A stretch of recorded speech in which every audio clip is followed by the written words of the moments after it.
You're listening to the Hawke Media Podcast, a podcast dedicated to helping entrepreneurs and executives crush the digital marketing game. Whether you're looking for techniques and strategies or tools and resources, you've come to the right place. Let's get into the show. All right, you're listening to HawkeTalk. I'm here today with Michael Loeb. Thank you for joining us, Michael. Why, thank you. You've been uber successful in a lot of different industries, including building, you have the media side, you've built your own incubator that's frankly a testament to how an incubator could be built from my perspective as someone that's worked with a lot of them. You've had a lot of success there and done a lot of things. Frankly, many successful people have failed assuming they can help jumpstart other companies and find great entrepreneurs and be that support system. But to take us all the way back, I assume at 4, 5 years old, you weren't finding the local entrepreneurs of your neighborhood and pairing them together and hosting them in your house. Like, where did this start? Where were you born? Thank you. Let me talk about the last thing before I talk about the first thing. I do think there's an entrepreneur gene, right? And I do think that entrepreneurs are different.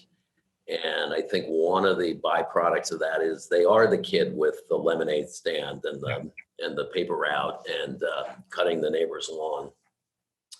And not every kid is interested in it. It's actually a gene, like it is inherited from your dad, your grandfather, or who knows? It's just a way of thinking, right? Yeah, it's a differentiated way of thinking. I do think that certain cultures are predisposed to that. Just because it gets enculturated what is, found around the family dinner table, what are you talking about, right? Yeah, I agree. There's a nurture aspect to it that I've seen too. Whereas if you have entrepreneurial parents, it's hard not to be. Yep. And so I think that's entirely right. And I think you see that ambition and you see that love of kind of commerce and earning. And, you see that kid that, gets $1 or a quarter and gets really excited about that. That is, I think, where it starts. I think entrepreneurs do a couple of other things. One, they question just about everything. They look at everything and they say, it can be done better. Yep. And I got an idea of how. I say of entrepreneurs that they believe that stoplights are for everybody else. For them, it's an opportunity, right? It's red, everybody else is stopping, I can go faster. And they think the laws of physics, that gravity applies to everybody else, but not them. Yep. So there is a certain contrarian thinking, and this is supported by, guys like Warren Buffett, who said that if the path to riches could be found in books, every librarian would be a billionaire, and they're not. If you look at the great entrepreneurs, the Jobs, the Dells, the Zuckerbergs, and on and on and on, they all quit school in their sophomore year. Yep. They quit because, college is really a view to the past, right? And it is true that people who don't know history are doomed to repeat it. And you should know history's lesson, but realize that it's got to be applied through the lens of today and tomorrow. Yep. But an entrepreneur, they're not interested in, history or the past. They're trying to invent the future. And so that's why they quit. There's nothing there for them. Or spoken another way, the future is much more exciting. And that's why they leave school and go on their own. And do you think that comes with, do you think it's an anti-school thing, or do you think it's they already have their idea? Like, because a lot of these people that have dropped out of school, like Mark dropped out of school because Facebook was taking off. It wasn't. No, I think that's it. I think that it's not that school. I mean, look, these people tend to be if there's one thing, there's a bunch of things that connect them, but one of the things that connect them is they're smart, right? Yeah. These people are really smart and they're curious. And it's not that they're not interested in history or in books. It's just that, the future is much more exciting. So it's, I think it's much more, it's much more from a positive place than a negative. It's not like what I'm doing right now is really dull and what I want to do is much more exciting. It really is the bright, shiny object and look what I can invent. And, they ask the question, why doesn't anybody do this? Right. Yep. And if you follow how it happened to each one of them, there was that aha moment. Like, take a look at Michael Dell. He's going to the University of Texas. He found out that, the computers that you could buy, at CompUSA were not fast enough. He put in some more chips to make them go faster, found out that it was a big demand, and said, you know what, I can do this, full time. Yeah. And, most of it is like that. Most of it is this discovery out of doing something. Gates worked, was a computer programmer before nerds became at all fashionable. And that's kind of how it begins. And yeah, I totally agree. It's the why not me mentality too. Like, it's not just this is stupid. It's like, well, I guess I'll fix it. And what they don't ask, everybody asks the question when we come up with something new. One of the typical questions are, why didn't somebody else think about it? And an entrepreneur doesn't think like that. They say, of course, nobody else thought about it. Or, it's interesting, Erik. It's not that nobody else thought about it. Nobody else was brazen enough to take what it was and follow that dream and put it all in. I mean, you can't do it halfway. You got to go all in. Yep. And, Facebook was not the first social network, as you know. Yep. Right?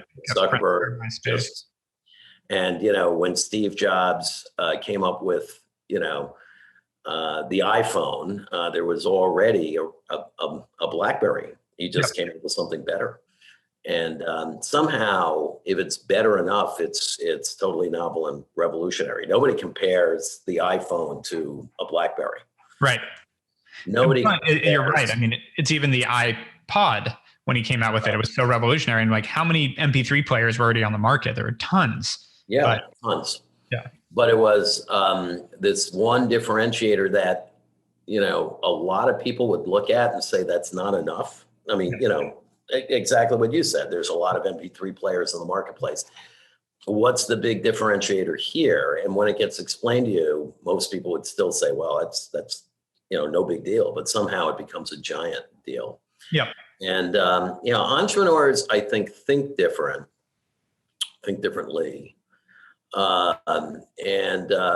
They have a courage, and part of their courage is that they don't believe, they have an Edisonian view of failure. And he famously said, I never failed. I just found out, I just learned 10,000 ways how not to make a light bulb. Yep. And an entrepreneur goes through life like that it's just a series of learning experiences, and that if you fall down on this one, there's going to be something right behind it, and you get behind that, and that's going to be successful. And if you have that resolve and that courage, that can guide you to a lot of things. And, there's a lot of people that when they get into their careers and they get married, then they got to make a big decision. And the big decision is, do I give it all up and do I put everything on the come line and hope that, it comes up red? And so entrepreneurs tend to start early. Yep. Not me, but anyway. Well, and so let's go into that. So were you, at 4 years old, were you already, when did that entrepreneurial bug hit you? How old were you? Yeah, I am the son of a journalist, and my dad was a journalist of some renown. He spent the bulk of his career at Time Inc., and he started writing for Time Magazine and became an editor of Time, became the editor of Money Magazine, which he essentially put into the notion of personal finance on the map.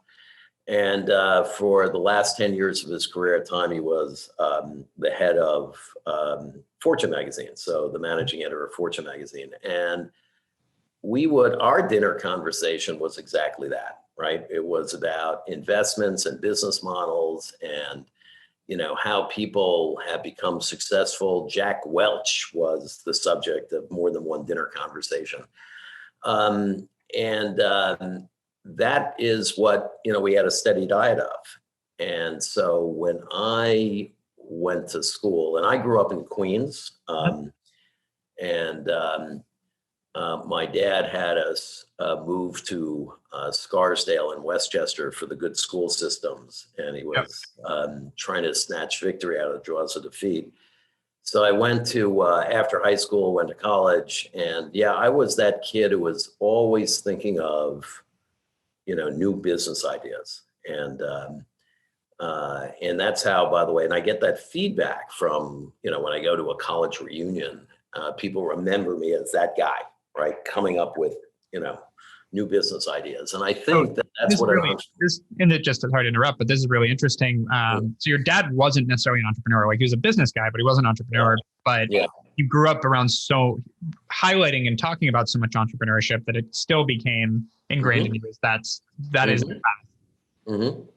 He was, by the way, the diametrically opposite of an entrepreneur. And that is because he was a product of the Great Depression. Mm-hmm. And I think if you're a product of the Great Depression, you are so focused on putting food on the table. Yep. My parents in my lifetime, I think, owned 4 automobiles. The last one that they owned was a 1982 Toyota, and it started out as a maroon car. By the end of the life of the car, it was pink, okay, because it sat outside, and the roof was literally rusting in, right? But they weren't going to get rid of that car. Yep. And my dad would go to Savile Row in England, spend a fair amount of money on a suit, but he would keep that suit for 20 years, right? And would get 3 pairs of pants, no kidding, before it was fashionable, because the jacket would wear out at 1/3 of the rate of the pants. So he had 3 pairs of pants. So, they were penurious. They were, he was totally focused on getting food on the table. And in that mindset, it's impossible to be an entrepreneur. On the other hand, we did talk about business and business models, and you had a steady diet of people who became successful in how they did it. And I think that you just hear enough about that, and you all of a sudden become, if not proficient, you become knowledgeable. And that is, and they're thematically had things that were similar, which is, even if it was somebody who went to a Fortune 500 company, they got there and they made all these changes, and all of a sudden this slow growth company or negative growth company, they were able to put some zip into it by doing these 3 moves. Yep. And that onto itself is kind of an entrepreneurial thought. So steady diet of that, and always had that. Business was always something that was very glamorous and very interesting. And being able to, turn something from nothing was always something that I found pretty interesting. And my heroes were those guys who were able to do that. Jack Welch, as you mentioned. So what was the first young business you started? Did you do the lemonade stand, or what was the initial stuff you did? Yeah. I did all the lawns in the neighborhood in Scarsdale. Yeah. So I had a Toro lawnmower, and I learned how to take it apart and oil it up and do all that stuff because you had to, and sharpen the blades.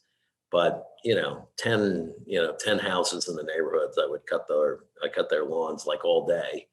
I'm probably going to die of some terrible disease because I'm, inhaling all that, exhaust all the time. But they did it right. So that was my thing. But I was always that kid. Had a paper route. I probably had a lemonade stand. I was a metal sculptor. Interesting. I'd make art and actually sell it. So wow. Had an oxyacetylene torch in my parents' basement, which they dare not tell the insurance agent because we're pretty sure it was illegal. Yeah. But so no, I was that, love the idea of making money, love the idea of, here's how much the lawnmower cost, and here's how much the gas cost, and this is what I'm getting every week. Yep. So you already had a mind not just for revenue, but profitability. You were looking at costs as well and making sure that you were walking away. Because I know a lot of young kids start their lemonade stand and they don't really do the math. The parents pay for the lemonades or whatever it is. No, I did the math. Yeah. I also, one interesting, well, for me anyway, chapter, and it's more of a third of a chapter in my life, is that I got a job and I helped to build, that's aggrandizing the Alaska pipeline. So we're talking 1975. I had my 20th birthday on the North Slope, and I started out, how I got that job is I belonged to a stevedoring union in Port Elizabeth, New Jersey, and I did that during the summers to stay in shape for wrestling, because I worked in a cocoa warehouse and the cocoa bags weighed between 163 and 165 pounds. And you and another guy would have hooks in their hands and you would swing it all day. And signed up and got a job on the North Slope. And I did that for, multiple months, missed some school, but made it up, college. And, but I was making up to, and you got to go backwards in time, up to $3,000 a week at a time when Amherst College cost about $4,600 a year. So that was, like a thing, was this idea of making money. Yep. Anyhow. Got it. And so you go from college, what comes after that? Where did you really start off your career? How did you start building towards this? Yeah, so I wanted to join HBO, and HBO in its day was, that super sexy company that everybody wanted to join. And it was a Time Inc. property. I, tried like the Dickens to get hired by them, and they wouldn't have anything of me. Finally, Time Inc. was launching a magazine called TV Cable Week, and it had the right middle name. And so I joined that, in part because they were so confident that it would work. It was supposed to be the competitor to TV Guide. Yep.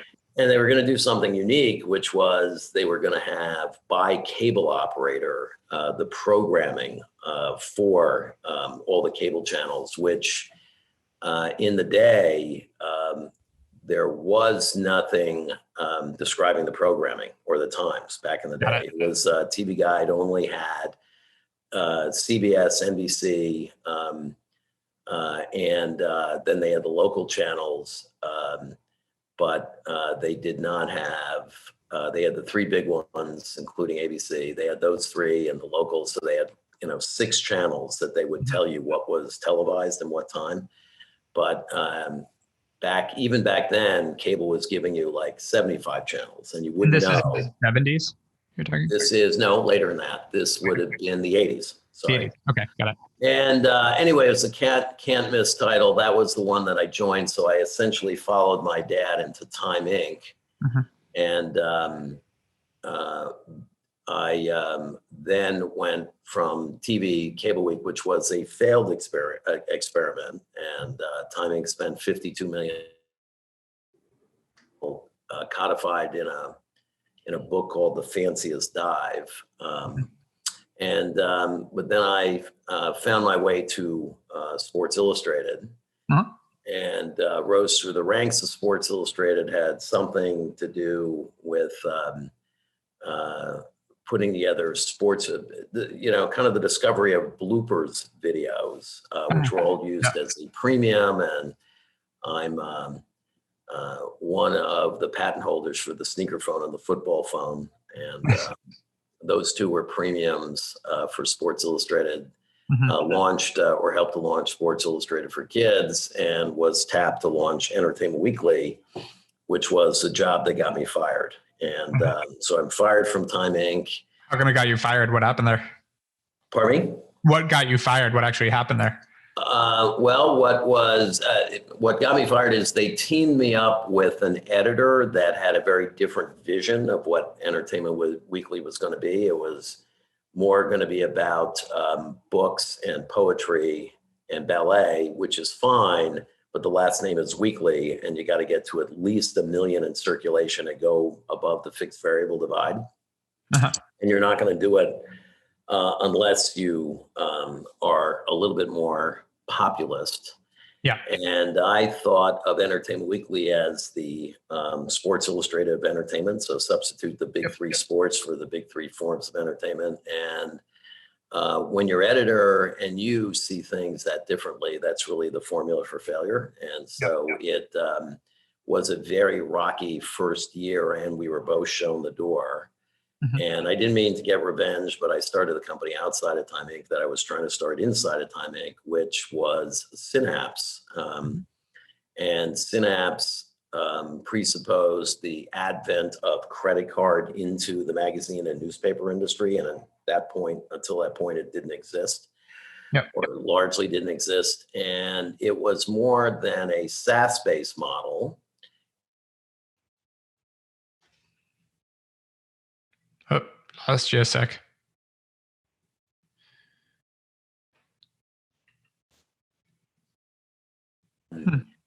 Inertia, which was... I just lost you for about a minute. So it was a SaaS-based model, then you cut out. SaaS-based model. Instead of it just a SaaS-based model, we also sold and serviced the subscription, right? And we got it up to 70 million subscriptions a year on our platform. And the big advance was that lifetime value was up about 2.5x, because instead of inertia being your mortal enemy, it became your best friend, because do nothing and the subscription would continue versus renewal notices and bills where you had to take an action. So that company grew to, $400 million top line and $100 million bottom line. And I was... What period of time was that?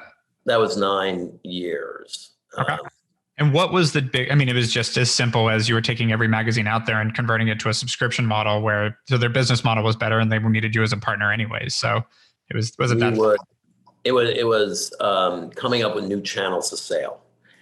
And one of the advances, or one of the inventions of the company was, okay, now that we have this as a thesis, how do we get to a credit card audience? And at the time, that was very difficult. Credit card companies paired up with a lot of marketers, and they would dole out, how many times you can mail a customer, or mail a credit card holder, or phone them.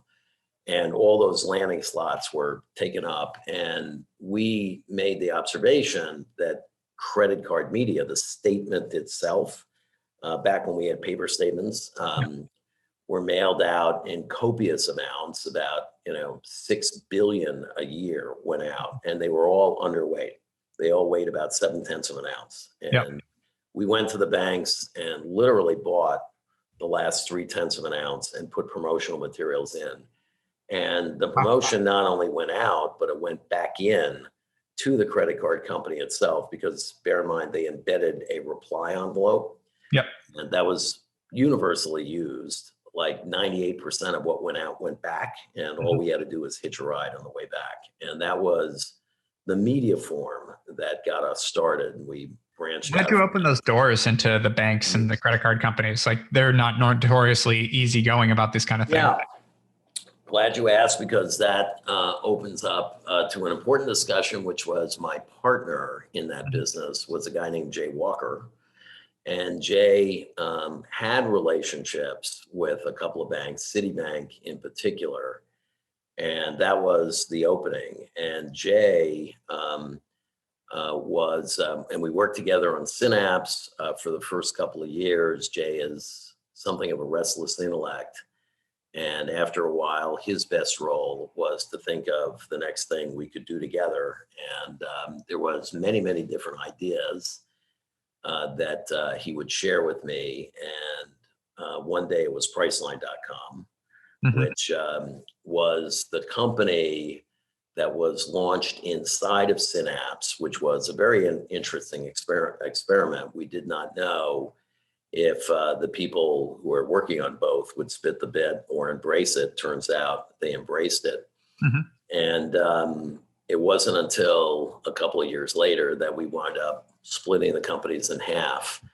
But that experiment of one workforce working on multiple launches was something that has been anniversary intrigued me, and writ large, that's what Loeb.nyc is right now. So we have about 24 companies that we're building. We've had a number of exits since we started, and we have, sometimes I think of the whole play as Tootsie Pop with the chocolatey center, all the companies, and the hard candy outside. That is what we call shared services. Yep. And the concept behind shared services is the Swiss Army knife that every company needs to scale.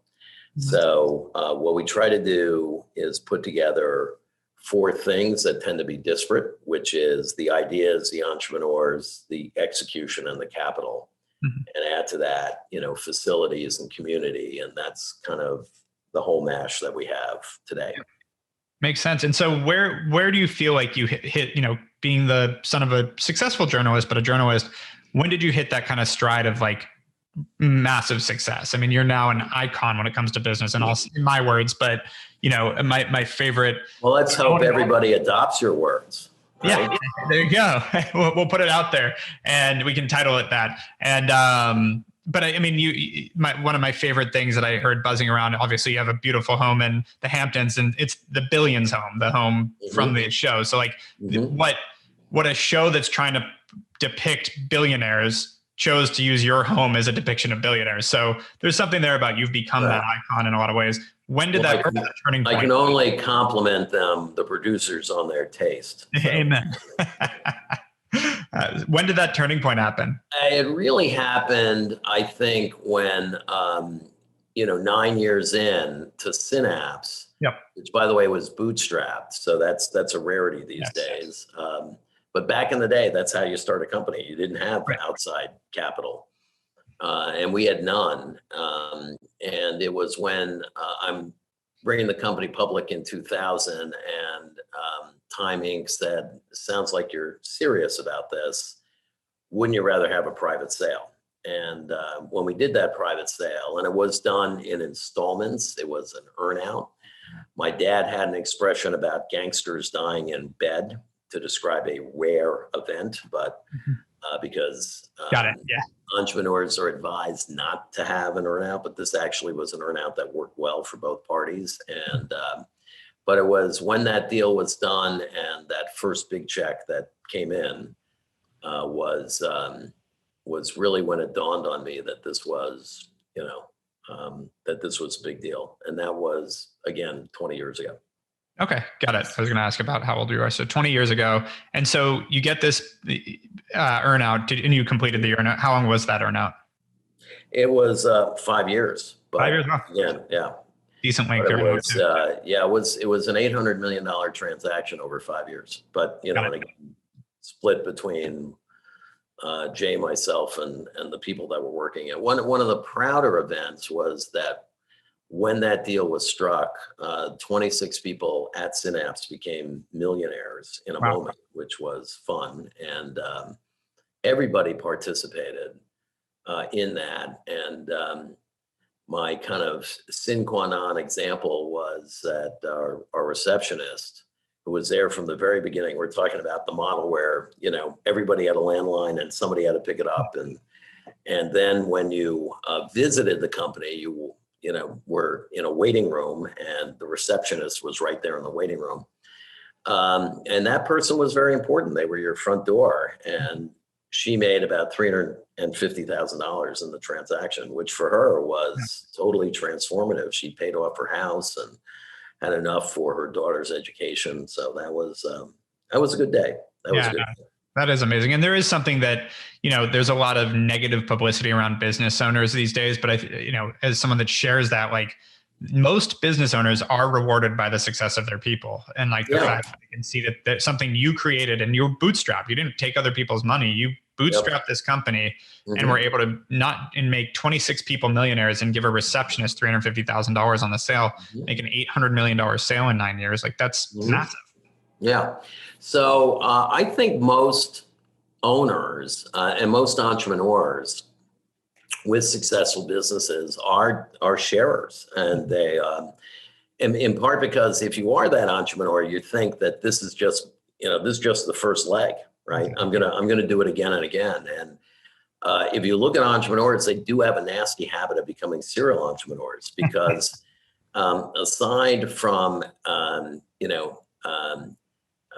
having a baby, right? Having a baby company is like the next most fun. And you come up with an idea, you put it in practice, you defy all odds, because for every believer, there's about 10 non-believers, right? It's been done before. It's never going to. Think of like Steve Jobs coming up with the iPhone or the iPod. How many people told him this can't possibly work, right? Yeah, the engineering is going to fail. And yes, there's a ton of these things in the marketplace, and you could build whatever you want, but then you're going to get Samsung or something just to knock you off. And nobody makes money on hardware anyway. Yeah. I mean, how many people said no, this can't work, and he was the lone voice. Think of Elon Musk, right? Yeah. Great example. Can you imagine Elon Musk going in to a bank and asking for $1 billion. Yep. And they say, Mr. Musk, what's your idea? Well, I'm going to build the great American car company. Yep. And they go, oh, okay. So you're going to build $1 million supercars. No. I'm going to build a lot of $35,000 cars that everybody can afford. And they're going to go, okay, Mr. Musk, well, where are you going to build these? I'm going to build these in California, right? Yeah. I mean, no, Mr. You meant to say Ohio, right? Yeah. You really meant to say Ohio, or maybe Alabama. California, you're going to build it in like the highest labor cost in the United States. That's where you're going to build this. And exactly what type of car is this going to be? And he says, electric. And they go, electric? You're going to build electric cars? And they say, with what? Big giant batteries? And he says, no, little tiny watch batteries. Yeah. We're going to have 10,000 watch batteries inside of an electric car. And at that point, he gets thrown out of office. Get the hell out of my office. I actually was fortunate enough. I sat in a talk with Peter Thiel about when Elon Musk called him to pitch the idea. And he goes, Elon's like, yeah, I'm going to start a new car company. It's going to be all electric. The same pitch you just said. And Peter goes, when's the last time there was an new American car company? And it was like 1945 Jeep. Don't you think it's about time? Yeah. Well, that's, you see, that's the entrepreneurial spirit, right? And I was going to say Walter P. Chrysler, but where that was 90 years ago. But either way, it's been an awfully long time. Yeah. And it almost is like the play in the movie The Producers. Like I got the wrong script, I got the wrong actors, I got the wrong score. Where did I go right? So I mean, if you had to start another car company, right? I mean, you would describe every one of those decisions as wrong. Yep. A bank would look at that and say, you're wrong. You're wrong. Everything about it is wrong. So, but that's, I think, and it is almost a cockiness to an entrepreneur. Every, including, I'm sure you with Synapse, like I'm sure people told you that's a really dumb idea. It's never going to work. No one's going to do this. No one's going to do that, et cetera. Like who's going to give their credit card and have it just be hit? Like whatever that line was, same thing for even my business. Tons of people, very smart people that I respected told me it will never work. Yeah. So. And that's exactly right. And what I think about entrepreneurs, they're theory-based, right? They're theory-based. And I don't know for sure, but my suspicion is the fundamental theory behind a Tesla, and again, I haven't researched this, is that you can build it with a fraction of the parts, like 75% less parts. And if you look at an internal combustion engine, I mean, the whole thing, it shouldn't work. I mean, it's like, let me get this straight. I'm going to take a block of metal. I'm going to pour gasoline vapor in it, and I'm going to explode it over and over and over again. Well, doesn't the whole thing blow up, right? And that requires, if you look at an engine, and I now have a 4-year-old, so that's all he looks at. But if you look at an engine, I mean, oh my God. I mean, it's got just the engine alone has got thousands of little tiny parts. And I think, Erik, if you look at the progression, we got very good at machining, right? We got very good at, there's an expression that engineers and architects will build bridges and roads, whether you need them or not. when we got very good at attenuated supply chains all over the world, and we got very good at machining little tiny parts and bringing them in from all parts of the world and then putting them together, and they would fit within like 2 microns, right? Yeah. The engineers went crazy, right? Yeah. Engineers gone wild because it's like, ooh, now I can make it with 1,000 parts, right? And I bet we're going to find in the fullness of time that a Tesla can go like 1,000,000 miles, right? Because I have one. They ask you to come in and maintain it like once every 2 to 3 years. Like, get that picture. Like, it's crazy how the expectations there. Well, the parallel is when piston engines gave away to jet engines. Yep. And they put jet engines, the first jets on the maintenance schedule of a piston engine. And for the first maintenance, they would open it up and they would say, "Oh my God, it's brand new, clean as a whistle." And, come in a year from now. And so I think that, what an entrepreneur does is they really see something. And if my proposition is correct, just think about this. Everybody's looking and seeing an electric car, right? Yep. But Elon Musk is looking and saying, I can build it with 75% fewer parts. Yep. If you do that, you win. Just that, you win. Yep. 75 fewer parts, and it's going to last 1,000,000 miles. Yeah. Yeah. Then you win. And the other thing you got to have faith in is the other piece is the world is going to run out of oil. Yep. And by contrast, battery technology, we're just in the first inning, right? 100%. So yep. One thing goes up and the other thing goes down, and it's just a matter of finding the inflection point.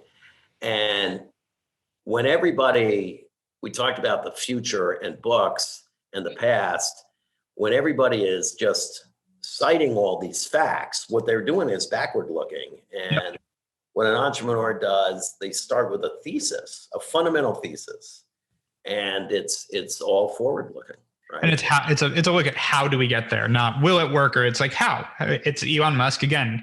The cost of the car needs to be cheaper, and it's going to be batteries are expensive. So he's like, okay, well, we need to find other cost savings. We need to find ways to make this last. And infrastructure was another thing he thought through, which was the first one. I mean, there was no infrastructure for electric cars before Tesla, and so there were electric cars already, but there was no infrastructure. So it's so. Really what the difference is, or one of the difference makers, is capital formation, which again was in much shorter supply than it is today. Mm-hmm.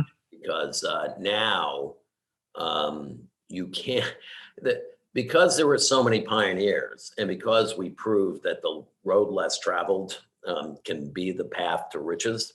Yep.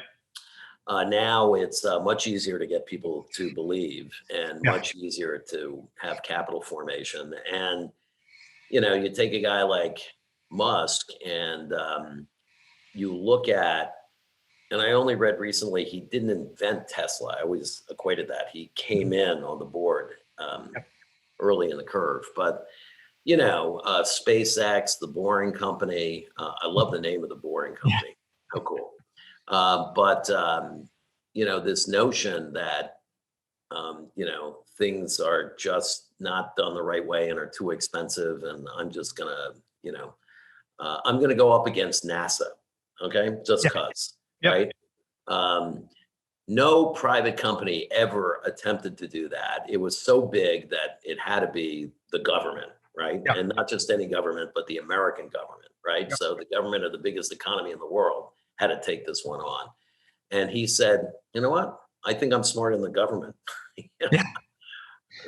How audacious. Yep. So, well, it takes a guy that, he had several successful exits. I think Elon, when he went all in on these companies too, he was at a point where it's not about money. I don't know how true his statements have been recently, but he's saying he's selling all his assets and houses because why do I even need them? Like, this is a guy that, definitely somewhere on the spectrum too in some ways, but he has no need he's not doing this for the financial win of it. Yeah. He's doing it for the, humanity. Yeah. I agree with that, but don't ask me to sell my house. I really like it. So, but and that's the thing. It's just a different driver. That's true. They do say of entrepreneurs, and I do think this is true, that the that the asset value or the money that you have in the bank or that sort of thing it's just a way of keeping score. Yep, 100%.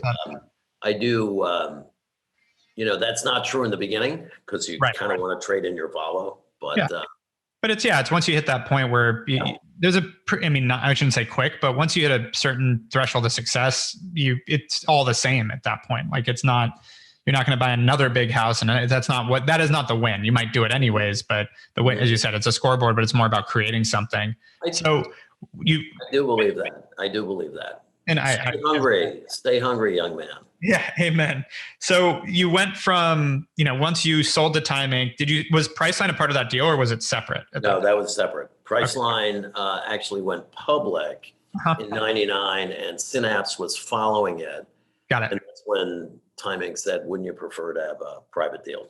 Yeah, understood. And then did you immediately start incubating other companies because Priceline worked that way, or what happened? No, I had once I did the deal with Time Inc. and I had that earnout, that was that required all of my attention because it was worth all of my attention. It was very leverageable. It was unusual that the design play was that about 2/3 were back end loaded. It turned out that 80% was back end loaded because the back end worked out that well. But that was attention worthy.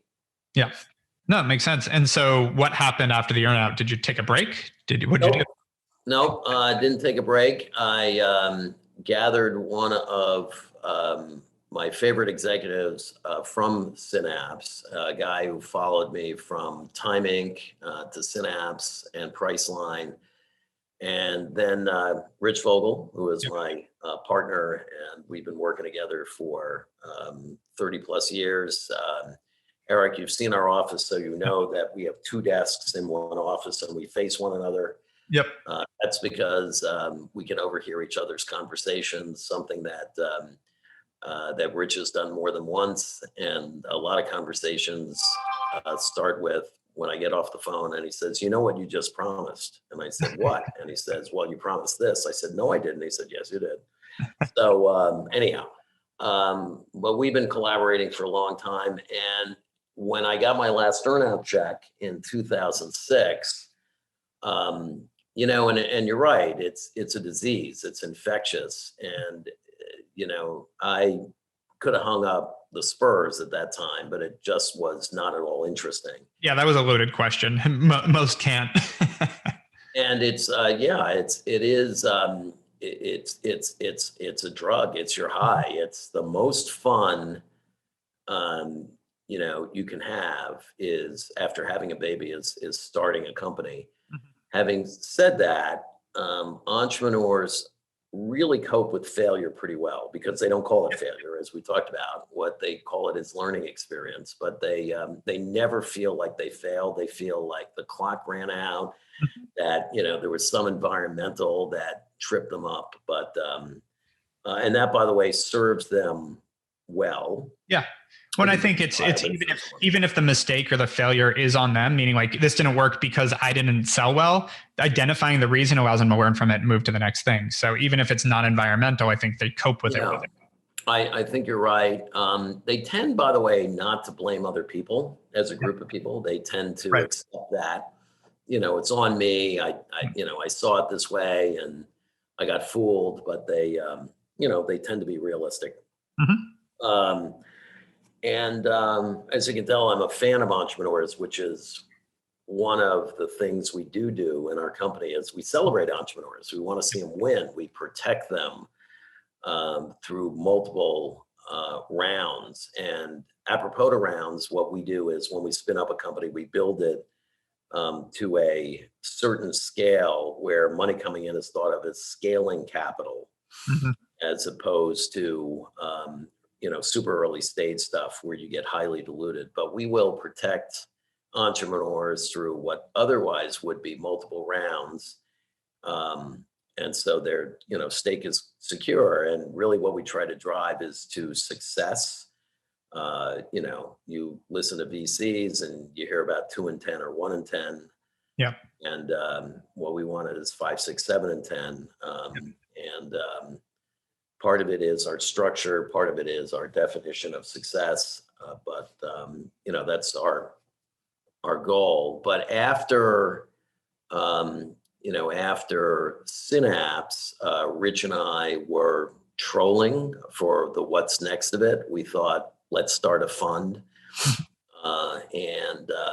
Back then I thought I could cut in the middle of the line and start right away with $100 million fund. But no, you gotta, you might've been a proven entrepreneur, but you're not a proven fund guy. So you got to start with 25, and 2% of 25 million doesn't pay a lot of bills. And the carry on 25 million doesn't, is not very gratifying when you've done the size deal that we already did. Yep. Then I thought maybe I'd buy a few companies. In the rear view mirror, we were always a bridesmaid, never a bride. Mm-hmm. We were never successful in consummating anything. In the rear view mirror, half of those would have turned out okay, and half would have been unmitigated disaster. And there you go. We thought, you know what? We're really pretty good at the startup thing. Let's try it all over again, and let's dust off that Priceline Synapse model and write it large and have a group of people that are expert in working in startups, domain experts. What we have are people who help companies with some things that are, a little bit more routine and mechanical, like back office accounting. Mm-hmm. But then you get into things like we have an in-house agency, ad agency that works on physical collateral, UI, UX, tech, and marketing, which ranges from old school marketing to new school marketing. But the idea is the Swiss Army knife that every company needs to start and scale. Yep. So we lit upon that. How quick did you get to that? Like, when did it go from fund to maybe buying companies to that? Like, how long did that take? That took about 2 years. Okay. So about 2 years of, having it dawn on us that, maybe what we should be doing is what we're good at. Yeah. And, the road less traveled, what I think you got to ask yourself the highest and best use question. What is my highest and best use? Yep. And part of it is, if nobody else is doing this, if nobody else has conceived of this model, mm-hmm. I used to call it a company factory. Katie Loeb, who said, oh, Dad, that's like really old fashioned. Venture collective. Nice. Or a venture collective. But that was not conceived of or in rare supply. Most people looking at our model describe it as unique. I'm here to say at very least differentiated. Yeah. And what we get to do is the things that we think are fun. And about half of our companies started with an internally generated idea, and half with an outside idea, with some of those outside ideas very early in the curve companies that we like what we're doing, and we like what they're doing. And we kind of make an arrangement where we're their only source of capital for a time. Mm-hmm. And again, give them the resource to be successful. So anyway, that's kind of the model today. And so how many years has that been then? Yeah, that's been about a dozen years. Okay. And in the very beginning, of course, it's not what we have today. And even as 5 years ago, we might have had a portfolio of 3 companies or 5 companies. Mm-hmm. And today it's about 2 dozen. Mm-hmm. And what has been the biggest learning from that, in terms of like likelihood for success? What's the surprise through all that? I'm not going to tell you anything new when I say that team and TAM, right? So the team is very important. The entrepreneur at the center of the team is critically important. We do have a no assholes rule, which is a good rule for anybody to have. We have the exact same rules. It's it's funny, but it is true that one bad apple can sour the entire barrel. Yeah. So we look for, someone that is smart, is motivated, has a really good idea.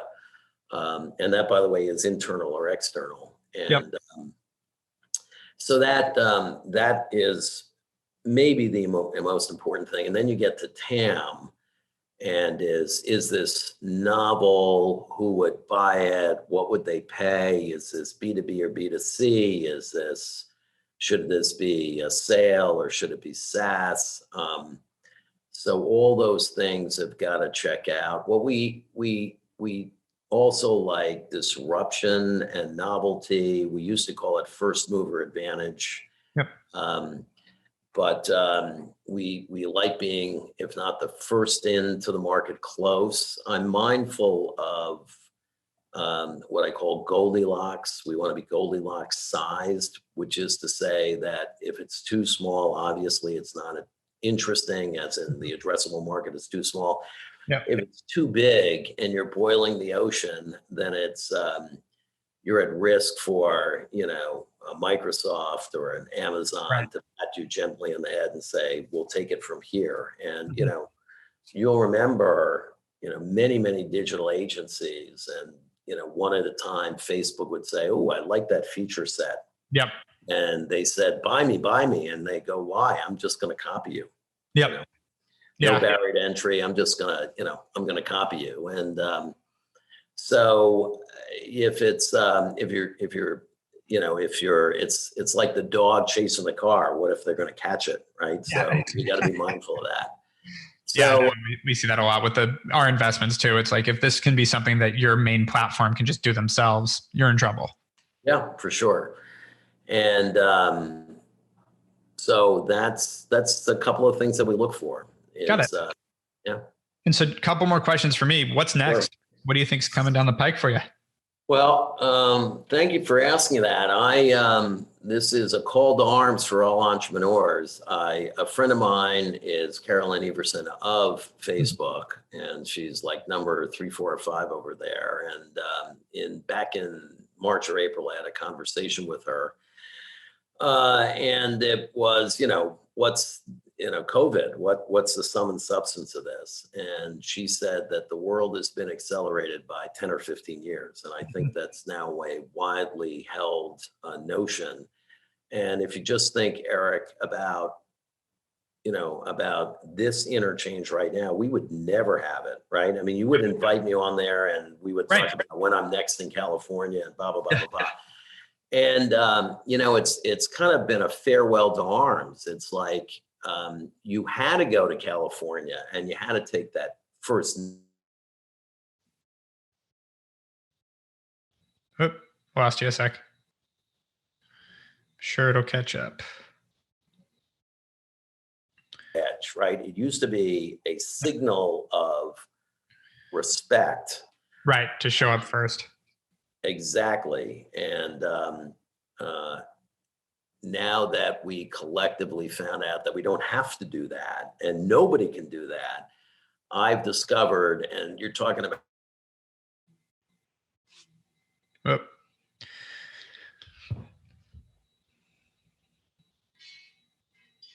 We will get this edited.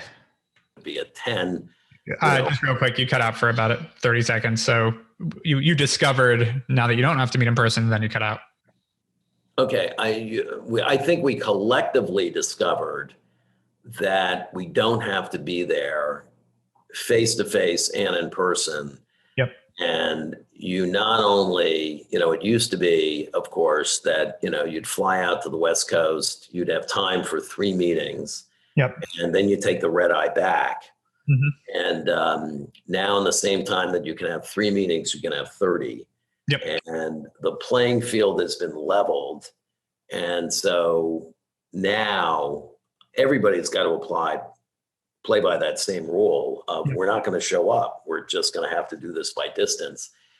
And I think that is, that's going to be around, I think, forever, right? Yeah. It's not to say no one is ever going to get back in a plane. I think, though, that, maybe, B2B travel is going to be down by, I don't know, 40%, 50%, you pick a I number. agree. I think it's going to be massive. I think because a lot of people realize that like now that it's in our culture, it's not necessary to have that first meeting. Why? Like even on the receiving end, if you're, let's say it's a salesperson trying to meet with their client, the client doesn't expect it anymore either. So it's like, then why do it? Like, let's jump on and then listen to close a big deal or whatever, or if you're going to get into a partnership with someone and want to look them in the eyes, like, yeah, I get it. But it's more, I think, going to be to celebrate the big deal, right? Correct. I think we're going to do the big deal by Zoom. And then when we have it, we're going to, cheer ourselves on after the contract sign. Yeah, I agree. So okay. I think, I think whole industries have got to rethink, commercial real estate. I am talking to you from my office, but in New York City, they say the occupancy rate these days is 10%, right? 10% of the people are actually showing up. New York has, the added difficulty of it is the most commuting city in the United States. About 60% of the people come here by bus or subway, and people are not doing that so fast. But so I think, whole industries, and we can, they're highly predictable about what they are because we see it right now, are going to continue to be challenged. On the other hand, with the world accelerating 10 or 15 years in one fell swoop, and what we haven't seen, which is so interesting, you would classify what we're going through now as a recession. Right. But what it hasn't had is the casualty of not being able to have capital formation. So the capital is available in copious amounts. Yep. And look at all the SPACs and the IPOs, and I mean, it's a lot of formation capital that is available. And it's going to embrace new thinking, because if you walk in and say, hey, my thesis is the world has changed, it's like, yeah, okay. Yeah, exactly. But I think we're going to look back on this, Erik, and we're going to say that this is the Cambrian moment for entrepreneurs, Cambrian moment for new thinking, because you have this acceptance that it's going to have to be new thinking. This new dependency of everything digital, and the retail apocalypse is not going to go away, and it's going to join by a travel apocalypse and a commercial real estate apocalypse in my mind. I think the building I'm in, which is right in Midtown Manhattan, will be a great condominium one day, because why does it have to be commercial real estate? But I think this is the dawn of a new entrepreneurial era. So this is a kind of siren call, calling all entrepreneurs, because this is your time. This is your moment. You combined two questions for me, which was perfect, which is what's next and what would you recommend to people who can, drive their first success, which is, I totally agree with you. I think there's never been a better time to be an entrepreneur, because if you are actually someone that can grasp at new problems and new solutions, that you just nailed it. Like there's there's a lot of opportunity. And if you think about what will change, right? I talked about, what will change for the worst, but let's think about what will change for the better.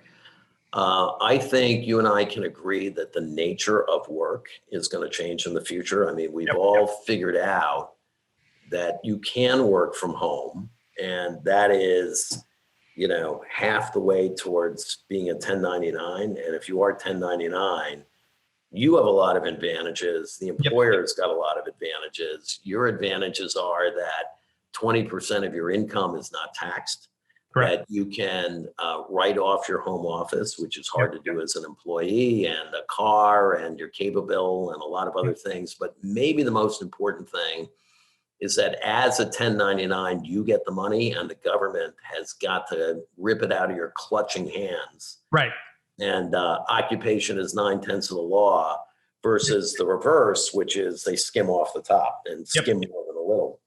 And that is only going to be more acute if we raise taxes, which, depending on the administration, is a certainty.